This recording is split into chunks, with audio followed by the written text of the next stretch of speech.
Good day, everybody. We're going to do something different today.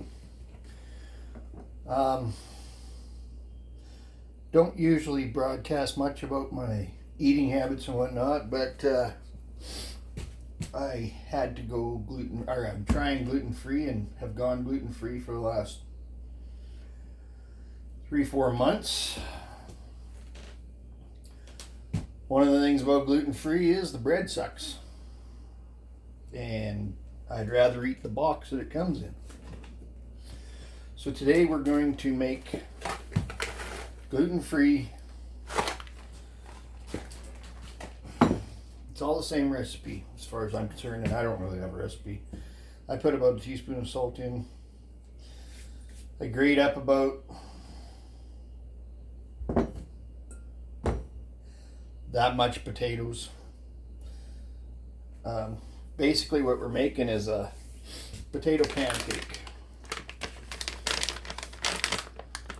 Give it a real good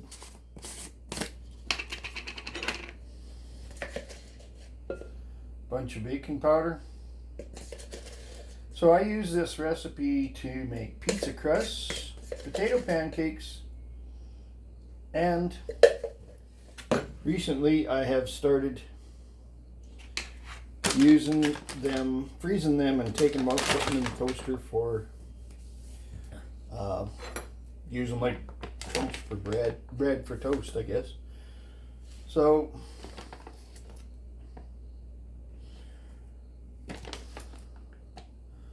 this is, I go by consistency. I don't go by a recipe.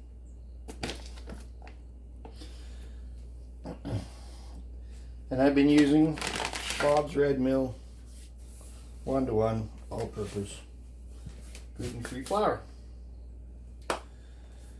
2 eggs in a bowl this size. If you're doing a smaller batch, do 1 egg. So I guess you can say I kind of got a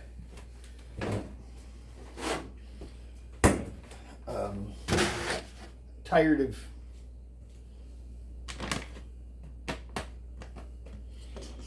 eating cardboard, because everything you buy in the store is super expensive and it tastes like crap, most of it.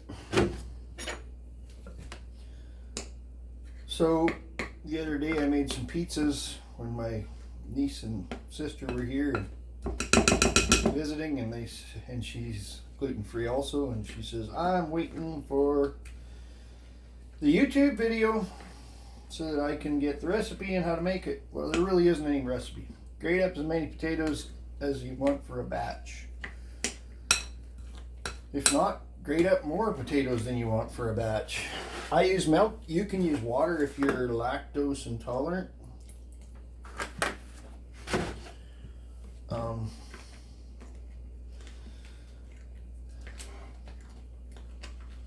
And the thing about gluten-free flour is it doesn't mix up real lumpy.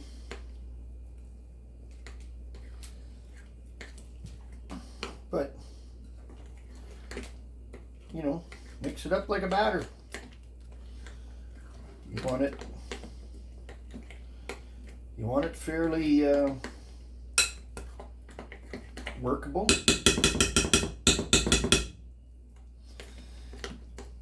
So the first time I tried this for a pizza crust, I was quite surprised. To be honest, if you're not gluten-free, you might actually like it, because it's actually quite tasty. And the potato kind of disappears. Like, okay, so when you're making a potato pancake, you make it and you eat it hot, and you put your syrup and your butter and your, you know, whatever else, berries and stuff on it that you're going to have with your pancakes. So what we do when we're making a pizza crust is we make it, and then we set it on a baking rack and we cool it and let the steam dissipate off of it so that it doesn't get soggy. And it turns out real well. I mean, it actually is very surprising how good it turns out.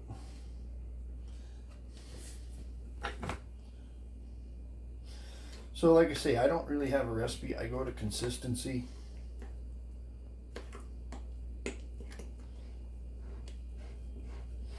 Mix it up real good so that the flour is mixed. But gluten-free flour doesn't lump up like gluten flour. The moisture goes through it, make it into a slurry. Have your pan heating up with ready to go. And I will take you over to do that, to show you that. But have your pan good and hot. I use cast iron.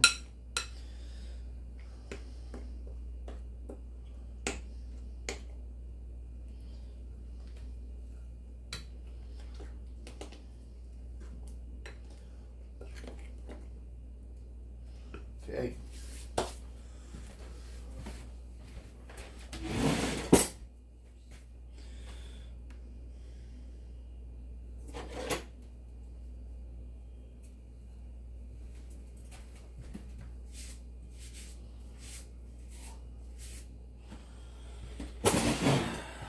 So, good sized spoon, something that transfers stuff in a pretty decent fast time. So what we got is potatoes, grated potatoes, a couple of tablespoons of baking powder, teaspoon of salt, and flour to make the slurry, and milk or water. And it'll get bubbly. Alright, take you over here by the stove.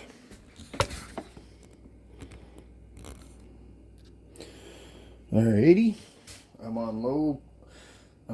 My gas stove is pretty hot and pretty instant. And I use lard oil for a non-stick. You guys can use what you want.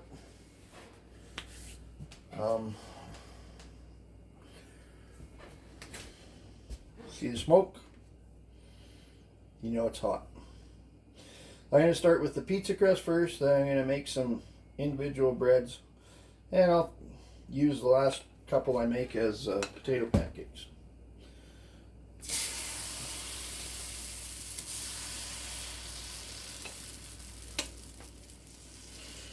So, with gluten, you have to cook. With gluten-free, you have to cook your crust prior to making your pizza, and that's why we do it this way. So I just kind of make it like a pizza crust. I try to make my outside of the pizza crust a little heavier by pushing everything out. Alrighty. Oh man, forgot. I gotta get my lid. So I have a lid for this puppy. And all it does is hold the heat in so that it's easier to flip. But it's a very simple recipe, and I encourage everyone to try it. Like this is, I've read and looked at some of the recipes for gluten-free pizza crust on YouTube, and man, what a bunch of pain in the butt screwing around. Like it's not. You know, you got to mix your dough up, and you got to let it sit for 20 minutes and rise, and you got to do this, and you got to do that. I even bought a gluten-free pizza crust mix. And it's a Bob's Red Mill pizza crust mix, and this will make 2 pizza crusts, or 1/16, 2 12s or 1/16. And that was before I made my own. And I've got to be honest with you, I might try this someday, but you got to have some time on your hands. Like, it's just, you know, mix it into a dough, leave dough in a bowl, covered plastic for 20 minutes while dough rises. Preheat oven for 425, make 2 12-inch or 1/16-inch pizza and set aside. Place dough in the center. If making 2 12-inches, first divide the dough in half. Well, duh. Cover each piece of dough with a large plastic wrap, and then you fold it out with your hands. Like, it's kind of a pain. And then you gotta bake it for 15 to 18 minutes. And then you set it aside to either cool, or you put your toppings on and rebake it as a pizza. What a pain in the ass. I'm not into that. So that's getting there. Gotta let that bubble and get kind of ready to turn.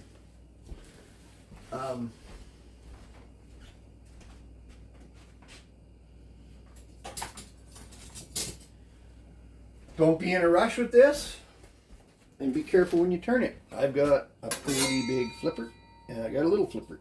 I get started with the little flipper, as you'll see, and I go to the big one. Let's get this out of the road.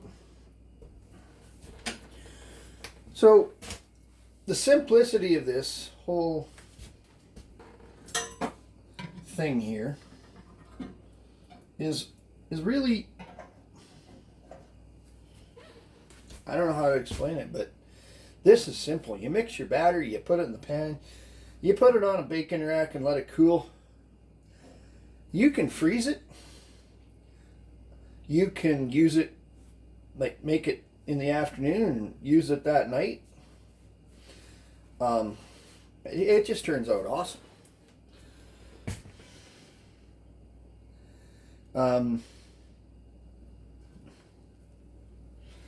We're getting there.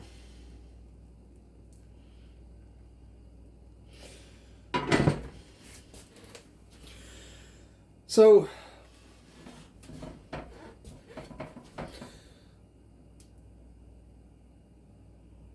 you're not going to find this recipe on YouTube other than on my stuff. I've looked high and low. There's one on there for a cauliflower based one, and that did not appeal to me.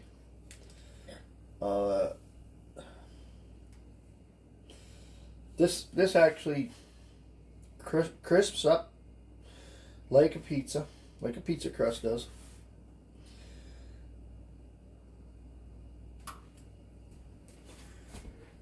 It's pretty cool. All right, we're going to see if I can get it separated with this little guy. It's as simple as that. All right, time to do the flip flop fly. Wouldn't it be funny if I totally pooched this? There. Not bad.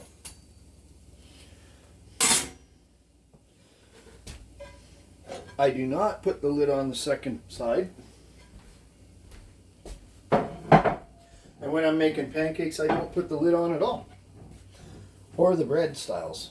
I only do it for the pizza crust because it's a big one. And you want to get it, the top solidified enough to hold. You want to hold that heat in to stiffen up the top so you can flip it because it's so big. The little ones, they don't bother me to flip. They're easy.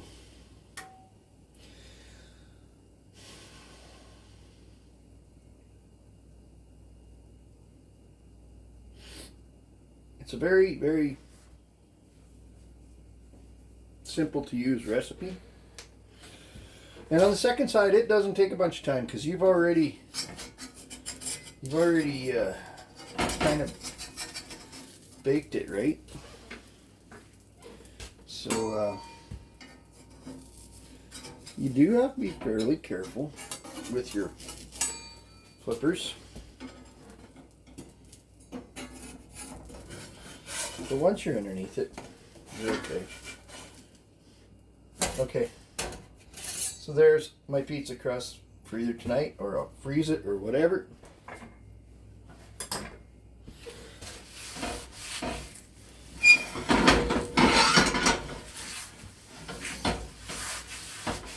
So I just put, this is actually bacon grease.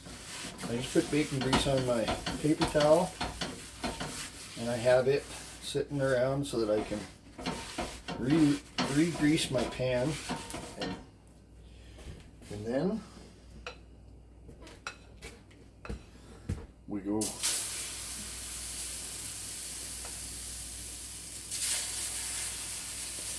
So this one, these ones are going to be what I would use for toast. It's all the same recipe. It's actually pretty cool. Not a bunch of complicated stuff. And when it comes to making breads and stuff in gluten-free, I'm finding that kind of a challenge.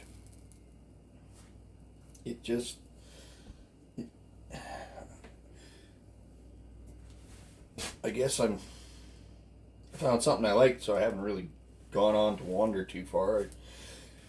But it's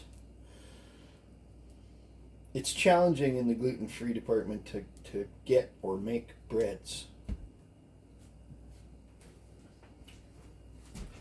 Put my milk away.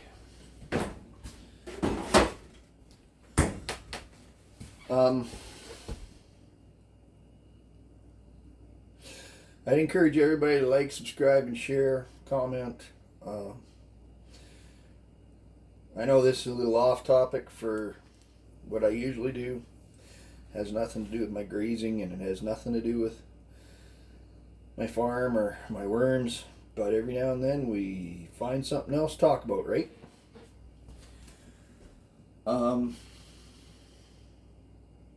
I've got two sisters that are gluten-free and a niece that is gluten-free, and they've been doing it for years, and they got a lot of things they do. When I told them about this, they were like, "Well, that's neat.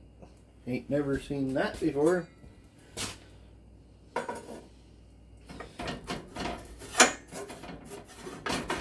So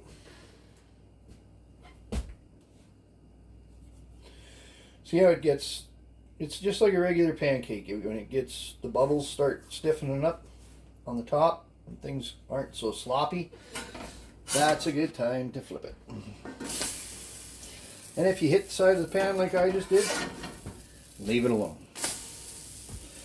You'll just have a crooked piece of bread, because if you move it around, you're gonna wreck it.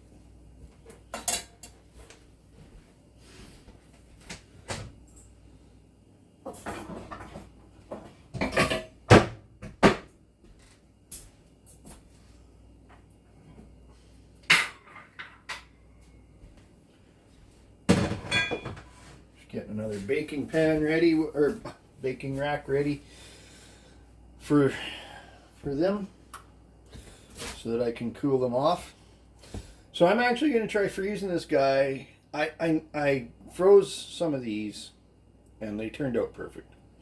So I'm going to try freezing this guy. I've never done that before, and then when I pull it out to use it, I will find out how good it is, but I see no reason why it won't work. So I want to show you something. Look at that side. That's the side you put down on the pan when you bake it. When you bake your pizza, you put the bottom side on the pan, this side on the top. Your crust turns out perfect. And I got to tell you, I run 2 pizza pans for 1 pizza. I put my heavy duty pizza pan in the oven to preheat with the oven. And then I make my pizza on one that I can slide off of. show you. So my deep dish, it goes in the oven and warms up with the oven. And my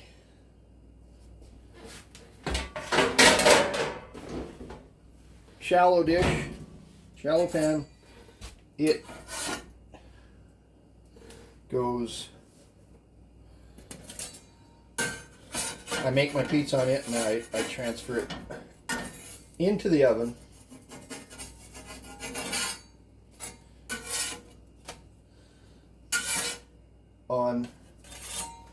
Off of that pan onto the other one. It's already hot. And that makes your crust come out perfect.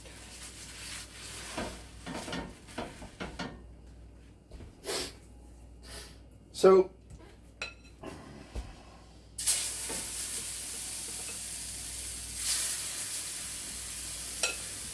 that's basically pizza crust and gluten-free pizza crust and gluten-free what I make for bread and use it in the toaster.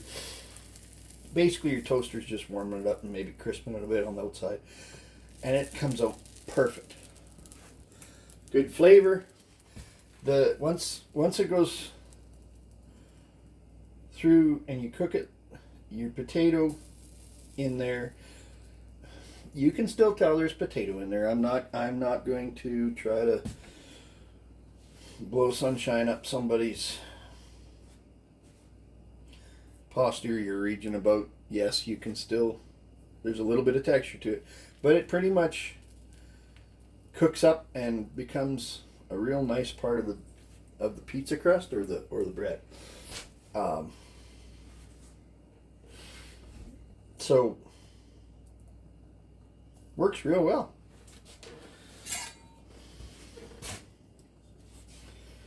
So see, you're getting your bubbles, right?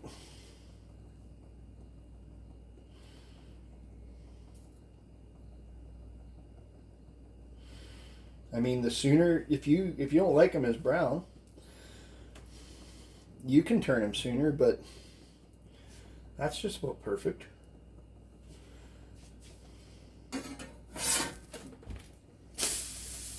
See? Perfect. Nothing to it. And I don't put oil in the mix. Never even tried it. I think it would make it heavier. Like with the potato in there, it's not real heavy, but you can tell it's got some substance. If you ever eat potato pancakes, you'll know that they fill you up.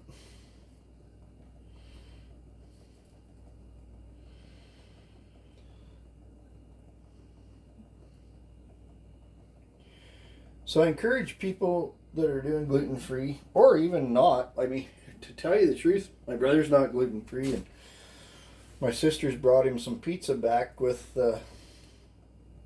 my sister and my niece brought some pizza out to the farm with them when they went back after having pizza that night. We had lots, so I sent some home with them, and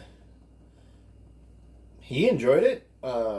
He said it was really tasty and it was a good pizza. I mean, pizza is about what you put on top of it, but your crust does.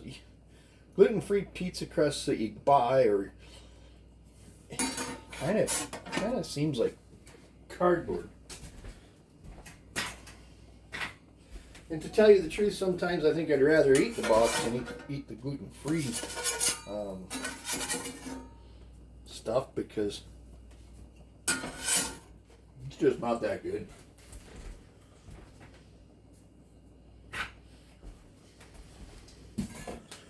Alright, so now,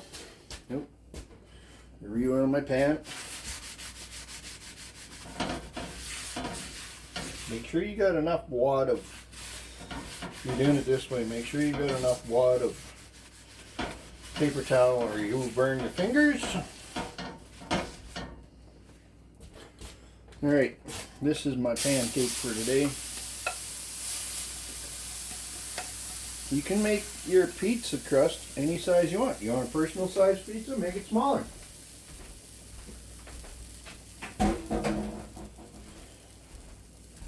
This stuff ain't rocket science, guys, but got a friend of mine, he comes over for breakfast once in a while in the morning, has coffee, and I'll be making breakfast, and he loves these things. He says they're awesome. He's not gluten-free, but he eats them. So, there you have it. But it's pretty handy to have something this size for flipping them if you're going to make pizza crust. Probably would, like these size, but the bread size and the pancake size, even if you get them good, and you might want to cover it, but with a regular flipper, you might be able to do it, but it's really easy with this guy. It was a good investment. I use it a lot, but I use my cast iron a lot. I don't really have, I got one stainless steel and I got one carbon steel frying pan. The stainless steel one I never use. The carbon steel one,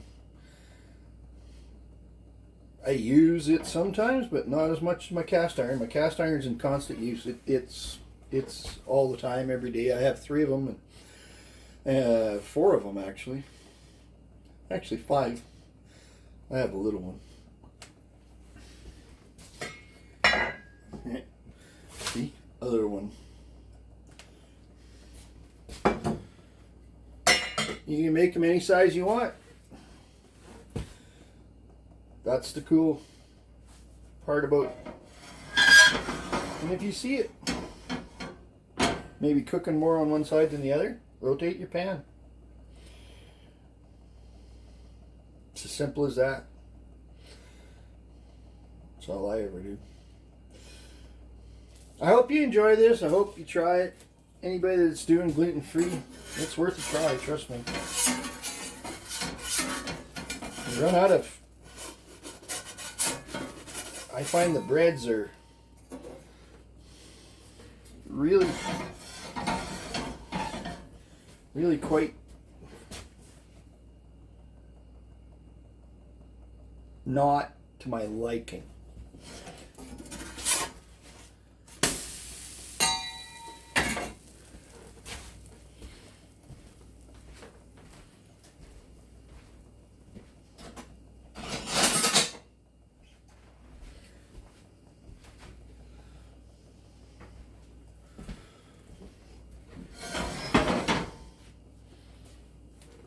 I really don't like the gluten-free breads. I find them boring. I find them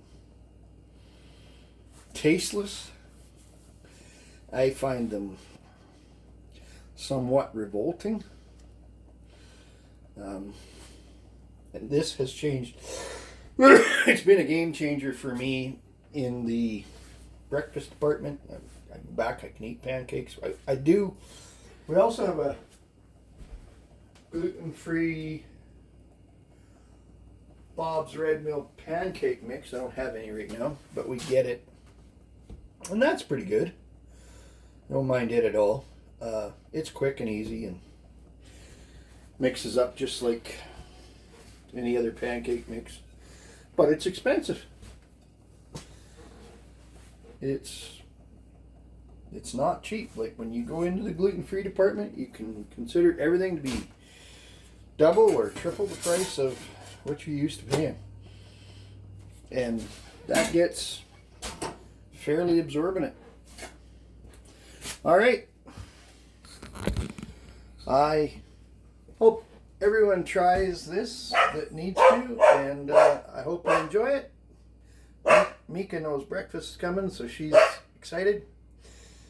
And like, subscribe, share, comment. Let's talk about what you do for gluten-free on breakfast or anything else, and let's share some ideas. Talk to you later. Have a great one. Bye.